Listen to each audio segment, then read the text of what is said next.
The morning sun had only just begun to rise over the mountains when the Apache woman left her small home. The land around her was quiet, except for the sounds of birds calling from the trees and the soft rustle of leaves when the wind blew through. Her people had lived on this land for generations, and she knew the paths, the streams, and the plants that grew there better than most. She carried a small woven basket, made by her mother, which she used to gather herbs and berries. It was her daily task, and she often enjoyed the peace of walking alone through the forest. She moved carefully, listening to every sound. The land had its own voice, and the Apache people believed one should always respect it. When she walked, she noticed the way the pine trees stretched high into the sky, and the way the rocks near the creek glistened from the night's dew. She stopped sometimes to kneel and collect wild mint or sage leaves, placing them neatly into her basket. Her long, dark hair flowed behind her, and her steps were light and graceful, like someone who belonged to the wild itself. The morning air was crisp, and as she walked further, she thought of the stories her grandmother used to tell, stories of hunters, of spirits that roamed the forest, and of how careful one must always be. Still, she felt safe, for this was her home. The forest had always protected her, and she trusted it. After some time, she bent down to collect more herbs near a patch of bushes. As she took a step forward, the ground beneath her gave way with a loud snap. In an instant, pain shot through her leg like fire. She cried out and fell to the ground, clutching her knee. When she looked down, her eyes widened in horror. Her foot was caught in a steel trap, the sharp jaws biting deep into her ankle. It was hidden under leaves and dirt, and she had not seen it until it was too late. Her breathing grew heavy as she pulled at the trap, but the more she struggled, the tighter it seemed to grip. She tried to push the jaws open with her hands, but they would not budge. The iron was strong, stronger than anything she had ever tried to lift. Tears filled her eyes, not just from the pain, but from the fear that now crept into her heart. She looked around desperately, but there was no one in sight. The forest that had always been her friend now seemed far too quiet, almost watching her. She could hear the sound of her own heartbeat in her ears. She knew these traps were often set by hunters to catch animals, deer, wolves, or sometimes even bears. But she also knew that sometimes hunters left them where they did not belong. It was not meant for her, yet here she was, trapped like prey. The pain in her leg grew sharper with every passing minute. She tried to steady her breathing, remembering the teachings of her elders. Stay calm. Think clearly. Do not give in to fear. But how could she remain calm when her leg felt like it was being crushed? She pulled at the trap again, using a stick she found nearby to try and pry it open. The stick snapped in two, and she fell backward into the dirt. She lay there for a moment, staring up at the tall trees above. The sky between them was a soft blue, and the morning sun was rising higher. Yet she felt no warmth. She thought of her family back in the village. They would not expect her back for many hours, perhaps not until late in the day. By then, who knew what might happen? Wild animals came to the forest at night. If she was still stuck here by then, she might not survive. The thought filled her with dread, and she began to call out, "Help! Help me!" Her voice echoed through the trees, but no answer came, only the sound of the wind. She shouted again, louder this time, until her throat grew dry. Still the forest gave her no reply. Her ankle throbbed, and the iron trap was biting into her skin. She looked down and saw blood seeping slowly where the sharp edges pressed. She winced and pressed her hand against her leg, trying to stop the bleeding. The basket she had carried was now spilled on the ground, herbs scattered across the dirt as if mocking her efforts. Time began to pass slowly. She did not know how long she had been lying there, but the sun had risen higher. The air grew warmer, and her mouth felt dry from thirst. She tried not to cry, but the tears came anyway. Alone in the middle of the forest, she felt small and powerless. To distract herself from the pain, she began to remember her childhood. She thought of when she used to run through these same woods with her cousins, laughing and chasing one another. She remembered her father teaching her how to follow animal tracks, showing her where to step so she would not make noise. She thought of her mother's soft songs at night, comforting her when she was afraid of the dark. These memories gave her a little strength, but they also made her ache inside, wondering if she would ever see her family again. Suddenly, a noise broke through her thoughts. It was faint at first, but she recognized it immediately. Footsteps. They were distant, but growing closer. The sound of boots pressing into the earth. Her heart leapt in her chest. Someone was coming. For a moment, hope filled her. Perhaps it was one of her people searching for herbs like her. Perhaps a kind traveler passing through. She pushed herself up on her elbows, straining to see through the trees. But then another thought came, darker this time. What if it was the hunter who set the trap? What if it was someone who would not want her freed? Her breathing quickened, fear mingling with hope. The footsteps grew louder, steady and heavy, like a man's. She tried to call out, but her voice trembled. "Help me," she whispered, then tried again, louder. "Please help me." The forest held its breath as the sound of the stranger's approach drew nearer. Her heart pounded, her body trembling. She did not know what face she would see, nor what fate awaited her. All she could do was wait, caught in the trap, praying that whoever came through the wild would bring mercy rather than harm. The forest was still, but her heart was not. It raced faster than ever before. The Apache woman lay half upright, her leg trapped, her eyes searching the trees. The footsteps were clearer now, pressing into the earth with weight. She could hear twigs snapping, dried leaves crunching, and every sound made her pulse jump. For a moment she held her breath, straining her ears to count the steps. Whoever it was, he was coming closer with steady purpose. Her mind filled with thoughts of the stories she had heard from her elders. They often spoke of dangers beyond the tribe. Hunters who cared nothing for the lives of others, men who set traps in secret and walked away without regret. She remembered her grandmother's words. The wild gives life, but it also tests courage. Fear will not free you. Calm heart, sharp mind. She tried to steady herself, but her leg throbbed so painfully it was hard to think. She turned her head toward the path, her eyes darting between the tall trees. The sound of the footsteps stopped suddenly and silence returned. The stillness pressed down on her like a heavy blanket. She swallowed hard, afraid to move. Then the sound returned, this time closer, slower, as though the stranger was carefully choosing his steps. Her voice trembled, but she forced herself to call out again. "Please, someone help me!" The cry echoed, fading into the distance. Birds startled from the trees and flew into the sky, but no human voice answered. For a moment she thought maybe she was imagining the sound of the footsteps, that her tired mind was playing tricks. But then a shadow flickered between the trees and she knew it was real. The pain in her ankle was unbearable now. The trap's jaws bit deep and her skin felt raw against the cold iron. She reached down, touching the edges, but it only hurt more. Her fingers were shaking, her palms sweaty. The basket she had carried was lying on the dirt nearby, herbs scattered, leaves crushed under her struggles. She stared at them for a moment, realizing how quickly her simple morning had turned into a nightmare. She tried to keep her thoughts steady. "I must not give up," she whispered to herself. "I must hold on until help comes." But another thought crept into her mind. What if help never came? What if the person walking toward her was the one who set the trap? What if he didn't care about her pain at all? She pushed the thoughts away, but fear clung tightly to her. Hours felt like minutes, and minutes felt like hours. She tilted her head back to see the sun. It was higher now, no longer the soft gold of morning, but brighter, sharper, almost harsh. Sweat ran down her face and her lips felt dry. She tried licking them, but it did not help. Hunger was growing inside her, but thirst was worse. Her throat was so dry that every call for help left it aching more. She leaned back against the earth, closing her eyes for a moment. In the darkness behind her eyelids, memories of her people filled her mind. She saw the children playing by the river, splashing and laughing. She saw her mother grinding corn by the fire, singing softly. She remembered her father's proud smile when she brought back herbs as a little girl, proving she had learned to identify the healing plants correctly. These pictures gave her strength, but they also sharpened the ache of being far from safety. Suddenly, the sound of a bird's alarm cry rang through the trees.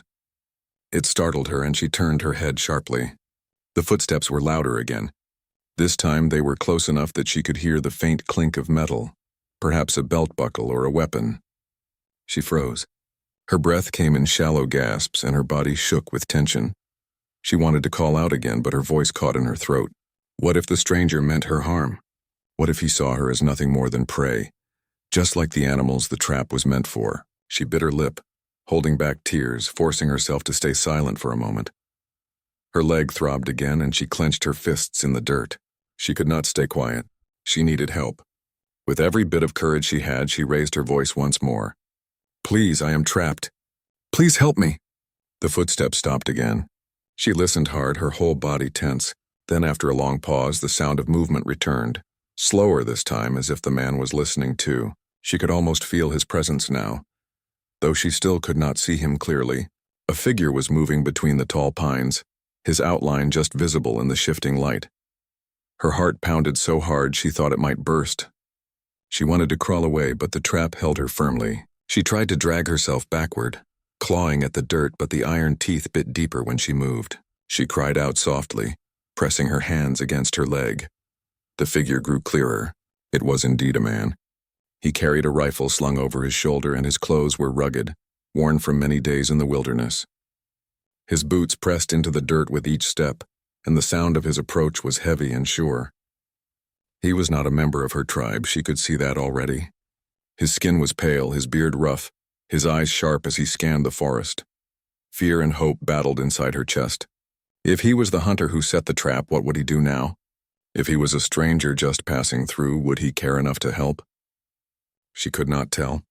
All she knew was that her life now rested in the hands of this man. She swallowed hard, trying to speak again. Her voice was weak, but it reached him. Please, my leg. I cannot get free. The man stopped, his gaze falling on her. His expression was unreadable, but his eyes locked on the trap and then back to her face. For a long, heavy moment, neither of them moved. The forest seemed to hold its breath, waiting to see what he would choose to do. The Apache woman felt her chest rise and fall rapidly as she lay there, trapped between fear and hope. The pain in her leg was almost too much to bear, but now there was something else burning inside her, a question larger than the pain itself. Would this stranger be her salvation, or would he turn away and leave her to the wild? The sound of a crow echoed in the distance, as if the forest itself was warning them both. She clutched the earth beneath her hands, watching him with wide eyes, waiting for his next move. The man stood a few steps away, his shadow falling across the forest floor. The Apache woman kept her eyes on him, her breath coming in uneven gasps. She could feel her heartbeat in her ears, so loud that it seemed to drown out the quiet sounds of the forest. For what felt like a long moment, neither of them spoke. The silence was heavy, and she felt trapped not only by the steel jaws around her ankle, but also by the weight of his gaze. At last he moved closer. His boots pressed down into the earth with slow, deliberate steps. His rifle shifted slightly on his shoulder as he crouched down near her. She tensed, unsure of what he might do. His face was weathered, marked by sun and wind, and his beard was rough, giving him a hardened look. His eyes, however, were sharp and searching, as though he was measuring who she was before saying a word. He looked at the trap, then at her leg, then back at her face. You're stuck, he said in a low voice. His words were simple, but they carried something heavy. She nodded weakly, her lips dry. Please, it hurts. I cannot get free. For a moment he didn't answer. He only studied the trap, frowning as though he was deciding something inside himself. She watched him nervously, wondering if he was the one who had placed it there. Perhaps this was his work. Perhaps he would scold her for being where she did not belong. The thought made her chest tighten. Finally he spoke again, his voice rough. This land has traps all over. Meant for animals. You stepped where you shouldn't have. The words cut her, but his tone was not cruel, just plain. She swallowed and tried to stay calm. I did not know. Please, can you help me? The man shifted, setting his rifle carefully against a tree before kneeling beside the trap. His hands were rough, strong from years of labor, and he ran his fingers over the metal, testing its weight. He tugged at it once, and the jaws clanged tightly. She winced, holding her breath as the pain surged again. It's tight, he muttered, more to himself than to her. She studied his face, looking for any sign of his intentions. There was no smile, no cruelty, but also no softness. He looked like a man who had seen many hard days, a man who trusted little and gave little. She wondered what kind of life he had lived. She wanted to ask, but fear held her tongue. His hands worked the trap again, pulling and pressing, but it did not open easily. He grunted, leaning back. Strong iron, not easy to open. Takes time. She bit her lip, trying to steady her breathing. The thought of more pain frightened her, yet there was no choice. She was at his mercy now. The forest around them stayed quiet, but the silence was filled with tension. She watched his every move. At times he looked as though he was about to give up, but then his jaw tightened and he tried again. She could see the effort in the lines of his face, the way his muscles strained beneath his worn shirt. He was determined, though she could not tell why. Finally he paused and looked at her again. His eyes softened just slightly, enough for her to notice. "It's going to hurt more before it gets better," he said. His tone was steady, almost like a warning, but also like a promise that he intended to free her. She nodded quickly, her eyes wet with tears. "I understand." With that, he set his hands firmly on the trap again. He pressed hard, his arms straining, and slowly the jaws began to give. The pressure on her ankle shifted, sharp pain shooting up her leg. She cried out, clutching at the ground, her nails digging into the dirt. He did not stop. He pushed harder, gritting his teeth until at last the jaws spread wide enough for her to pull her foot free. She gasped, dragging her leg back quickly, holding it close to her. Blood smeared her ankle where the trap had bitten into her skin, and the flesh was swollen and raw. She pressed her hands against it, tears spilling from her eyes. "Thank you," she whispered, her voice trembling. The man sat back on his heels, breathing hard from the effort. For a moment he said nothing. Then he picked up his rifle and stood. She looked up at him with fear again, wondering if now that she was free he might leave her or worse. Her leg throbbed so badly she knew she could not walk. Without help, she would still be trapped in a different way. He looked down at her and his expression changed once more. The hardness in his face softened just enough for her to see a flicker of something, pity or maybe respect. He glanced at her injured leg, then at the distant trees. "You can't walk on that," he said. It was not a question, but a statement. She lowered her eyes, ashamed of her weakness, but she nodded. "I cannot. My people are far." Her voice cracked. She hated how helpless she sounded. But it was the truth. The man stood there for a long moment, as though weighing the choice in his heart. He could walk away. She would not be able to stop him. Yet after a deep breath, he slung his rifle across his back and bent down. Without asking, he slid his arms under her and lifted her from the ground. She gasped in surprise, clutching at his shirt for balance. His strength was undeniable, steady and sure. He carried her a few steps to where his horse was tied to a tree. The animal snorted softly, its dark eyes watching them. He placed her gently onto the saddle, careful not to jar her injured leg. She looked at him in shock, unable to believe that he would show such care. "Hold on," he said simply, climbing up behind her. His voice was steady, but his actions spoke more than his words. He guided the horse with a light touch, steering it onto a narrow path that wound through the trees. The steady rhythm of the horse's hooves comforted her, even as her leg burned with pain. She leaned slightly against him, though she tried to keep her distance. She could feel the warmth of his presence, the strength in his movements. He was a stranger, a man she should have feared, yet here he was carrying her back toward safety. The forest stretched around them, silent except for the sounds of the horse and the occasional cry of a bird. She glanced at him once, trying to understand. Why would a hunter help an Apache woman? Why would he risk anger from his own kind to show mercy? She had no answers, but deep inside her heart, she began to feel a small flame of hope. Her eyes drifted back to the path ahead. Though she was still afraid, though her legs still ached with terrible pain, she knew she had been given a chance. The stranger had freed her from the trap, and for now her life was no longer only her own struggle. It was also in the hands of the man who chose to help her, even when he did not have to. The horse carried them slowly along the narrow trail, its hooves striking the ground with a steady beat. The Apache woman clung carefully, her injured leg throbbing with every small movement. She tried to be strong, but the pain was deep, sharp, and heavy. She pressed her lips together, not wanting to show weakness, yet a small whimper escaped now and then. The man behind her noticed, though he did not speak at first. His arms guided the reins firmly, his posture straight, as though he had done this kind of ride countless times.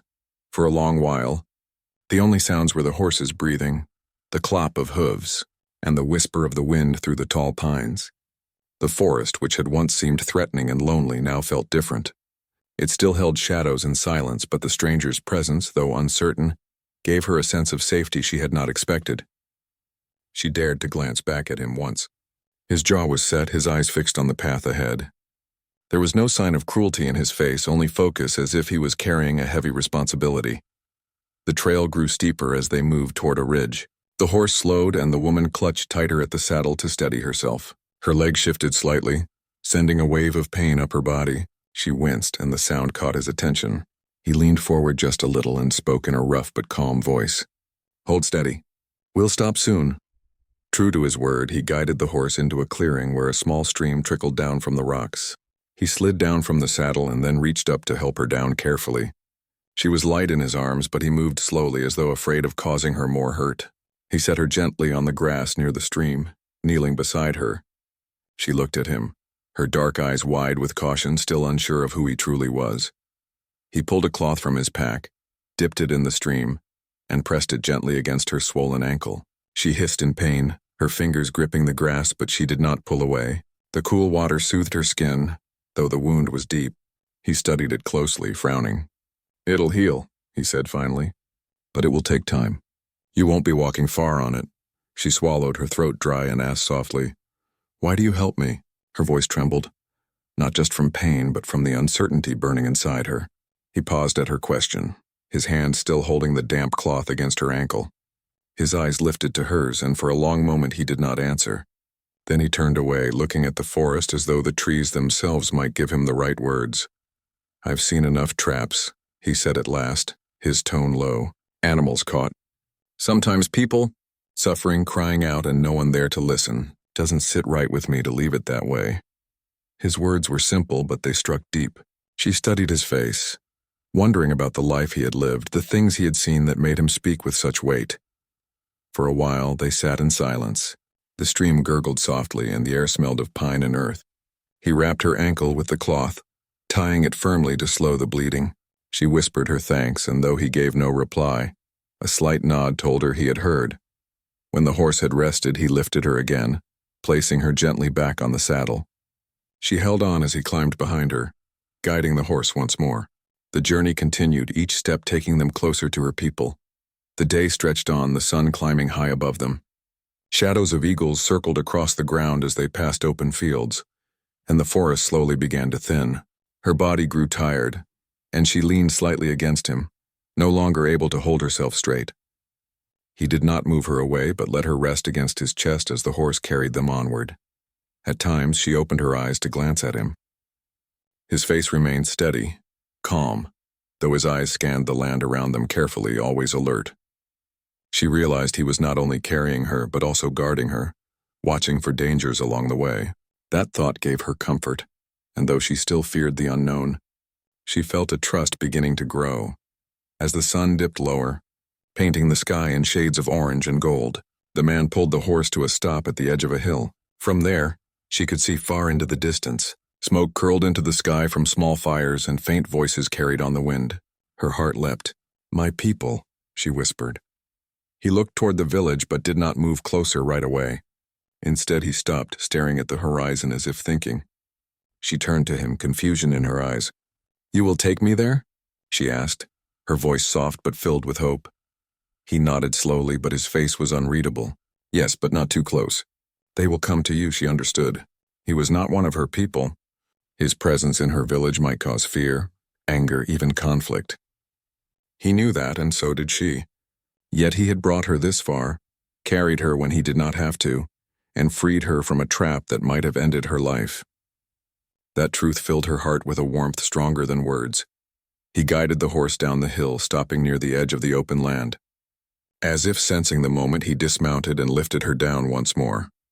She stood on one leg, leaning against him for balance. From the distance, figures were already moving toward them, her people rushing to see who had come. He stepped back, steadying her but keeping himself apart. His rifle hung at his back, but he did not reach for it. Instead, he held her gently until the others arrived. Her family and tribesmen reached her quickly, their voices rising with shock and worry.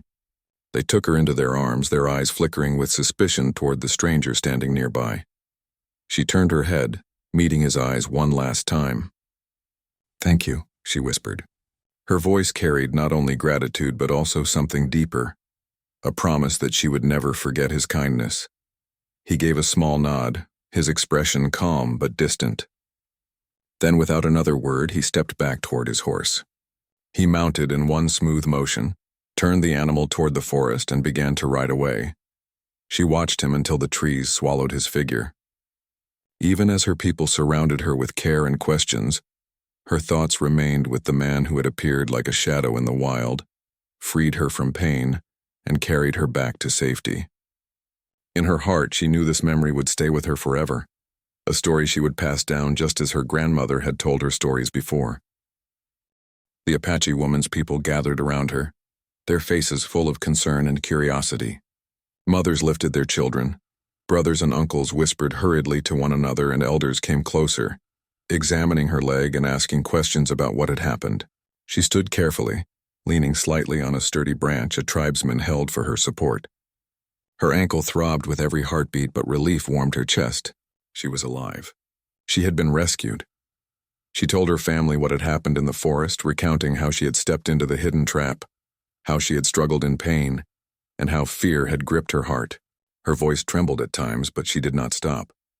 She spoke of the footsteps she had heard growing closer, the terror of not knowing whether it would bring safety or danger, and finally she told them of the stranger, the hunter who had appeared seemingly out of nowhere and helped her. Her people listened with wide eyes. Some murmured in shock, unable to believe that a man from outside the tribe had shown such care. Others shook their heads, skeptical of a stranger's intentions. But she only had gratitude in her heart. She could still feel his strength and steadiness, the way he had handled the horse and the way he had freed her from the trap. His actions had saved her life, and she could not forget them. The elders approached, examining her leg and murmuring advice on how to care for the wound. They offered poultices made from herbs, wrapping her ankle carefully. The pain was still sharp, but with each touch, each careful motion, she felt the edge of fear dull slightly. Her people's presence brought comfort, but so did the memory of the stranger who had appeared when she had no hope. As the sun began to lower in the sky, casting long shadows across the village, she noticed the small fire her mother had prepared. The warmth of the flames, the smell of roasting food, and the gentle hum of conversation around her eased her tension. She sat on a blanket, resting her injured leg on a soft cushion, and allowed herself to breathe deeply. The forest, once full of danger, now seemed like a distant memory, though vivid in her mind. Her thoughts kept returning to the stranger. Who was he? Why had he chosen to help her when he could have walked away? The questions filled her mind, but no answers came. And yet she realized that perhaps she did not need to know. His actions had been enough. The world could be cruel, she thought, but sometimes kindness appeared in the most unexpected places. Her younger brother approached, his face full of curiosity. "Did he hurt you?" he asked softly. She shook her head, smiling faintly despite the pain. "No, he helped me. He carried me on his horse. He was strong and careful. He saved me." Her words seemed almost too simple to capture what had happened, but they were true. She had been saved, not just from the trap, but from the fear and loneliness of being trapped alone in the wild. Her mother rested a hand on her shoulder, comforting her. "It is a gift," she said softly. "You were given help when you needed it most. Remember that, and remember the courage it took to survive." The woman nodded, tears forming in her eyes, feeling the truth of her mother's words deep inside her. She had been afraid, she had been in pain, but she had endured, and someone had appeared to guide her back to safety, showing her that even in the darkest moments help could come. The evening drew on, and the village settled into quiet routines. Children played near the fires, elders told stories of the past, and the woman rested, her mind replaying every detail of the day. She remembered the way the hunter had approached, the way he had examined the trap, the effort it had taken to free her, and the care with which he had guided her back to the edge of her village. Every memory was vivid, almost like a light shining through the fear. Though she would never see him again, she carried a deep respect for him. She knew that in the vast forest, strangers could be dangerous. Yet here was one who had shown compassion, courage, and strength without expecting anything in return. It reminded her of the stories of heroes her elders had told, people who did the right thing even when no one was watching. He had been such a person in her life, a fleeting hero who had appeared just when she needed him most. The stars began to appear in the sky, tiny points of light against the darkening blue. The woman looked up, thinking of the journey she had survived. She thought of the fear that had gripped her, the pain in her leg, the loneliness in the forest, and she thought of the unexpected kindness, the hands that had lifted her from despair. The memory gave her a sense of hope and strength she had not felt before. As the night deepened, the village quieted. She lay on a blanket, wrapped in a warm shawl, and closed her eyes. Sleep came slowly, but it came, and in her dreams she did not see the trap or the fear, but the forest alive with light and safety, and the stranger who had carried her to safety. Though his figure was distant and mysterious, his presence remained strong in her mind, a symbol of hope, courage, and the unexpected kindness that could change a life in an instant. When morning arrived, she would awaken to her people around her, the forest still waiting beyond the village, and a story that would live in her heart forever. She knew that the world could be harsh and wild, but she also knew that courage, resilience, and kindness could shine through even in the darkest hours. And for that she would always remember the day she had been caught in a trap, the fear that had nearly consumed her, and the stranger who had shown her that even in the wild, safety and mercy could appear when least expected.